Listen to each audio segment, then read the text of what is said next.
Welcome, everyone. If you chose the Celeste Tarot, then this is going to be a reading on what's next in love.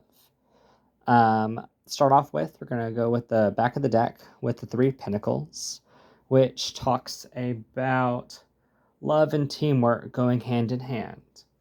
If you're in a relationship, working together on projects is going to help you get closer to each other.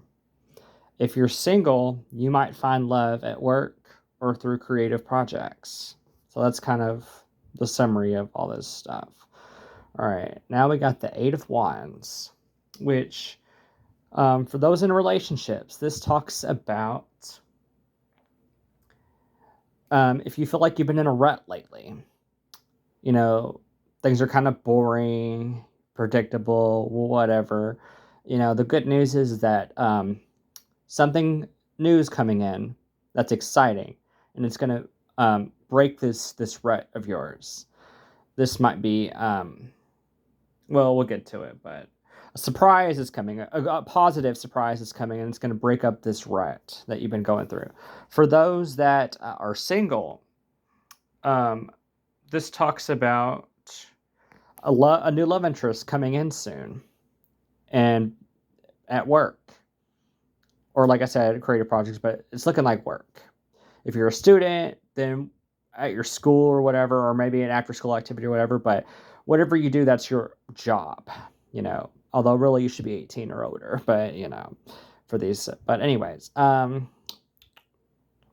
yeah, new love's coming in, and this new love might be quick, to start. Like, you might meet this person, you might only know them for a short period of time before you start dating and whatnot. But yeah, clarified by the Ten of Pentacles. This talks about relationships being abundant. So you're going to have financial abundance and emotional abundance in this relationship if you're with somebody already. But if you're single, then this is kind of a warning. Well, it's kind of a warning, I guess. Basically, it talks about how you might hold family approval for who you date very highly. And you want someone who compliments you and can also fit well in with your family, which isn't a bad thing, but you also sometimes it's impossible to find somebody that's going to fit in every area of your life perfectly. So just keep that in mind. Next up is the Empress, which I thought this was the Emperor first, but it's funny that it's clarified by the Emperor. But the Empress is a good card to see here. It talks about couples having a stable, serious, and committed relationship. It's always nice. A marriage proposal or a pregnancy might be coming up soon. But I mean, take that as it resonates. If you've only been dating for a short while and you're not trying to have kids and you're not doing anything to try to have kids, then those things are going to happen. But something good like that, it's going to be in the near future. Singles, this talks about finding love at work again. So it's very likely your next major love interest is going to be someone that you work with, or someone that works near where you work. Yeah, like maybe not in the same area or department, but someone at work. Maybe you run into them in the parking lot or at lunch or something, but something to do with work. When this is clarified by the Emperor, this talks about trying to bring in some rationality, some common sense, some logic, not so emotional. This is good though, because this is like the emotional aspects, like the healthy emotional aspects of the feminine energy. And this talks about like the logical part of your brain. So you want to have a good balance of logic to your emotions when it comes to love. The Sun talks about happiness, celebration, fulfillment. So, this might be talking about marriage, the marriage happened or what have you, or maybe this baby's born. So, this is looking like this is sometime in the future, but celebration. Maybe it's celebrating like bachelorette party for this wedding, baby shower, well, I guess it could be the honeymoon, but probably not. not yet, but maybe. Could be the honeymoon as well. And clarify, but for singles, this is talking about using your, sorry, using your beauty and your positivity to attract people to you, love interests to you, you know? So it's kind of like how they say how it's kind of like you're manifesting. You're putting out that positive energy into the universe, and the universe is like pulling in people that have that same vibe, you know? So you got to be positive, just be yourself, be positive, and you'll attract people with the energy that you're putting out there, you know? The six of coins, it's good to see here. And, you know, it has a scale, and there's a reason for that. It talks about balance. It talks about generosity, kindness, those kinds of things. Mainly generosity, giving to others. And in this case, for relationships, it's talking about you giving, and you and your partner are both giving and receiving an equal balance of energy, giving each other time, love, affection, support, all that, and it's a balance. You know, the scale is equal out. It's no one person isn't giving more than the other. That's good to see. You know, that keeps your relationship, you know, in a peaceful setting. You're not fighting. You're not arguing. You know, everyone is doing their share of things. But for singles, this talks about how your generosity might attract somebody. It might lead to love. Or it might talk about another person giving you generosity, and that makes you fall for them because you're attracted to their kindness, you know, their generous nature, which makes sense. Now we're kind of get to some more realistic aspects of life. You know, start off with the rut, and then we got this happiness going on here, the celebration, and now we're back to the rut. Because life is like that. Life is ups and downs. You know, even in a good relationship where it's healthy, you know, there's going to be ups and downs, highs and lows. And this is kind of a low point. So you started off in kind of a low point, you know, it's a right, you're like this. And then the emperor goes up, up, and now you're going back down again. The Four of Cups talks about the excitement fading. So, you know, you had this exciting celebration period. Well, now that excitement's gone. You're back in a rut. You feel like you're more friends than lovers if you're in a relationship. The spark's kind of gone. But the good thing is that if you try out new things and try to break up this predictable pattern that you fell into, you can get out of this rut. For singles, very likely based on some of the other cards here that this relationship that you might have attracted and gone into has ended. You know, and that might be sad to hear, but it's actually a good thing, which we'll get to. But this relationship ended. You're going to be upset, and you're going to be trying to heal these old wounds, you know, about what happened. Clarified by the Ten of Swords, it just confirms this even more. Relationship ending, suffering, grief, pain, which is understandable. It also might be if you're in a relationship, hard times are happening, you know? Like maybe someone in your family died that's important, like maybe a parent or someone else. Something negative has happened. Regardless if it's single, the relationship ended, most likely. If you're in the relationship, something negative has happened in your relationship. Well, it may not be you, may not be them, but something important happened in your life. And it's going to cause hardship, and it's going to cause strain on the relationship. And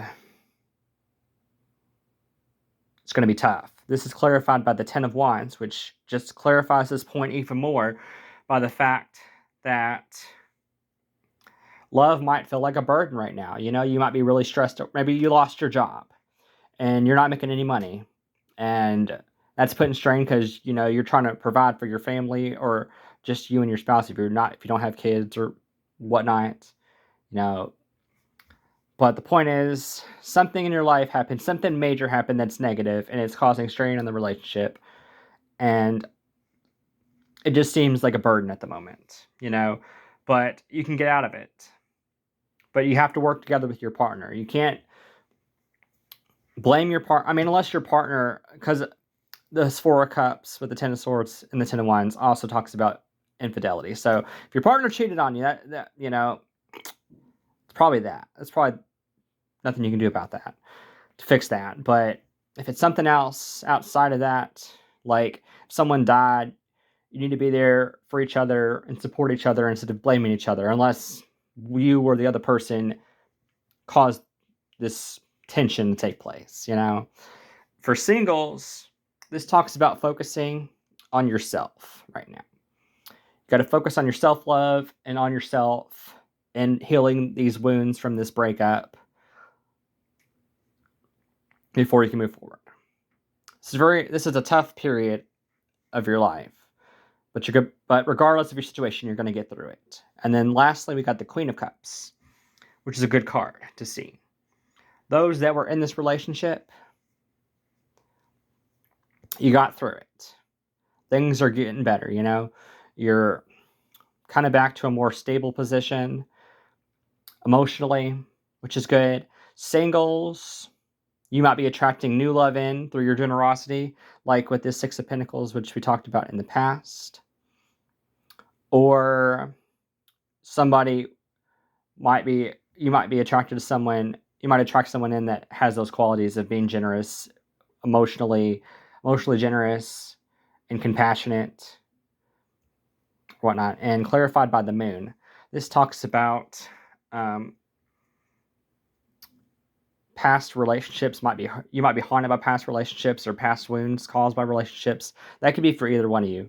Like the instance where I was talking about the infidelity, the cheating. If that happened and you guys managed to get through it and it doesn't happen again, you might still be worried that your partner's going to cheat on you again. Or, maybe with the single person that broke up, maybe their partner cheated on them and you broke up with them. And now when you're in here and you attracted this new love, you're like, how do I know they're not going to cheat on me like the past person did? Well, you don't.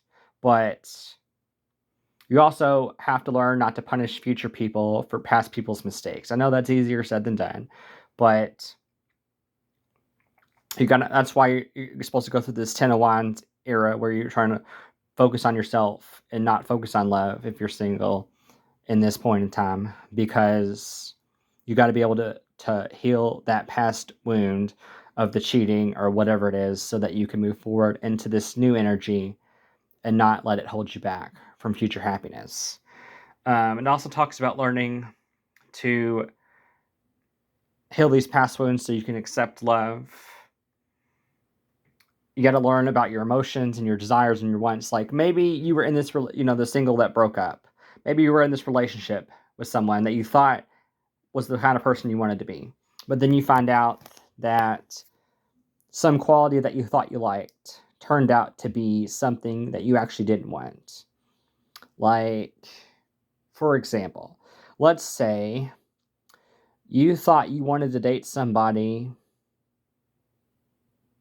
that was a politician in the military, some kind of job where they have to travel a lot, and you think that's cool. You're like, oh, that would be nice because, like, I get to travel with them, I get to see the world, that'd be really interesting. But then you find out that maybe you can't travel with them as much as you'd like to because of their job, or maybe the distance puts a strain on your relationship, or you think you're going to like this particular person because of some trait they have that you think that, like, oh, or maybe it's like, oh, this person has a lot of money. I want them to be able to support me. And you think you like that. And then you get in that relationship.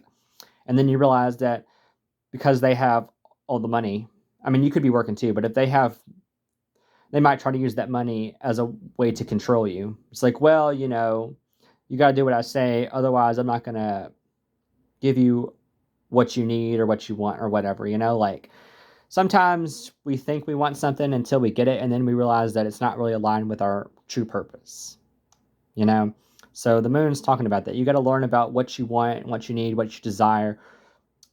It's not really want, it's more what you need. you might want something, but it might not be what you need, you know? Like, you might think you want to win the lottery and have all this money, but then that's going to attract people that are going to want donations from you, you know? They're going to want to leech off you. Sometimes you got to be careful what you wish for. It's kind of what it talks about, you know? You need to learn, got to go through this phase of learning what, you know, focusing on yourself and learning what you need so you can be truly happy and get this Queen of Cups kind of stuff. But yeah, so I know this reading's kind of had some ups and downs, but that's life for you. But at the end, you know, it kind of gets to a good point. But I hope you guys enjoyed this reading on what's coming up next in love, this little timeline.